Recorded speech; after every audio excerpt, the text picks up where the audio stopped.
అందరికీ నమస్కారము.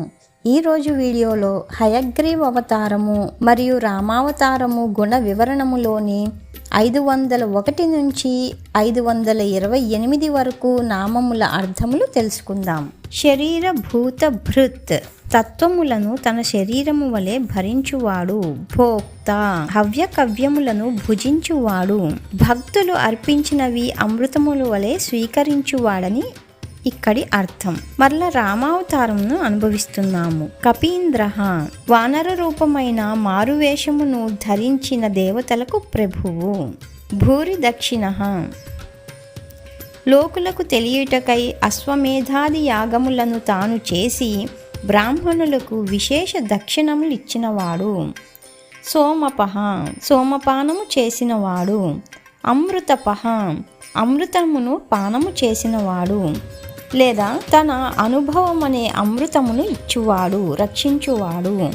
సోమః సోముడంటే చంద్రుడని అర్థం. ఇలా ఉన్న ఇక్కడ సోమ శబ్దం అమృతవాచకము, అంటే అమృతముగా నుండువాడు. పురుజిత్ పలువురును జయించినవాడు, అంటే సత్యవాక్ పరిపాలనతో లోకాలనన్నింటినీ, దానముతో దీనులను, శుశ్రూషచే గురువులను, ధనస్సు చేత శత్రువులను ఇలా పలువురును జయించినవాడు కనుక పురుజిత్. పురుసత్తమ మహనీయులందుండువాడు. వినయ మరీచాదులను తన వీర్యముచే అణిచినవాడు. జయ ఆశ్రిత వత్సలత్వము పరిపక్వము చెంది ఆశ్రిత విధేయత్వముగా మారుతుంది కనుక ఆశ్రితులచే జయింపబడినవాడు. సత్యసంధ తన ఆశ్రితుల యందు చేసిన ప్రతిజ్ఞ సత్యముగా ఉండునట్లు ప్రవర్తించువాడు. ఒకసారి కృష్ణావతారంలోకి ప్రవేశిస్తున్నాం. దాశార్హ దాశ అంటే దానము, దానికి తగినవాడు. భక్తులకు తన్ను ఇచ్చుటకు, భక్తులు తమను వానికి సమర్పించుటకు తగినవాడు. లేదా దాసార్హ వంశం అంటే యదువంశం, అందు జనించినవాడు. సాత్వతాం పతి పరమ సాత్వికులకు రక్షకుడు. లేదా సాత్వత వంశం అంటే యాదవ వంశం, అలాంటి వంశంన జనించిన వారికి భర్త అయినవాడు, నిర్వాహకుడు. జీవ భాగవతోత్తములకు తన కైంకర్యమును ఇచ్చి జీవింపచేయువాడు. వినయిత భక్తులను బుజ్జగించి రక్షించువాడు. సాక్షి భక్తుల కృత్యములను వారిని సన్మార్గవర్తనులుగా చేయుటకు నేరుగా చూచుచుండెడివాడు. ముకుంద మోక్షమునిచ్చువాడు. అమిత విక్రమ ఆధారశక్తి అను అపరిమిత బలమును ధరించినవాడు.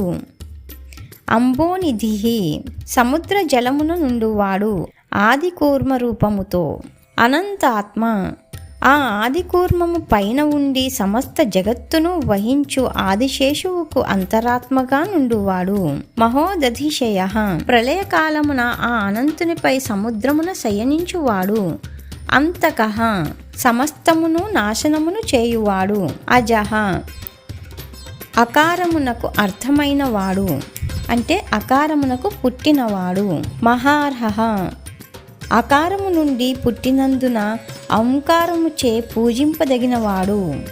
స్వాభావ్య ఆత్మకోటులకు స్వామిగా నుండువాడు. జితామిత్ర భక్తుల యొక్క అహంకార మమకారములను తొలగించువాడు. ప్రమోదన తనను అనుసంధించిన క్షణములోనే ఆనందింపచేయువాడు.